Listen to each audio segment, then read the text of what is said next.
నమస్తే clue today news కి స్వాగతం.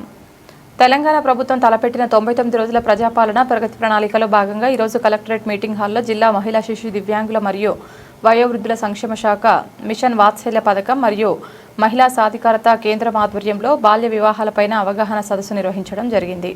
ఈ కార్యక్రమంలో జిల్లాలోని పురోహితులు, క్వాజీలు, పాస్టర్లు హాజరు కావడం జరిగింది. కార్యక్రమాన్ని ఉద్దేశించి జిల్లా సంక్షేమ అధికారిని బి కృష్ణవేణి మాట్లాడుతూ మన జిల్లాలో తెలిసి తెలియక ఎక్కడో ఒక చోట బాల్య వివాహాలు జరుగుతూనే ఉన్నాయని, వాటిని అరికట్టవలసిన బాధ్యత ఇక్కడ ఉన్న ప్రతి ఒక్కరిపైన ఉందని, అదేవిధంగా మన వికారాబాద్ జిల్లా మారుమూల ప్రాంతాలు ఎక్కువగా ఉండడం, అదేవిధంగా పిల్లల తల్లిదండ్రులు నిరక్షరాస్యులుగా ఉండడం వల్ల పిల్లలకు చిన్నతనంలోనే పెళ్లిళ్లు చేసే కలిగే ఆరోగ్య సమస్యల గురించి మరియు చట్టాల గురించి అవగాహన లేకపోవడం వల్ల ఈ బాల్య వివాహాలు జరుగుతున్నాయని తెలిపారు.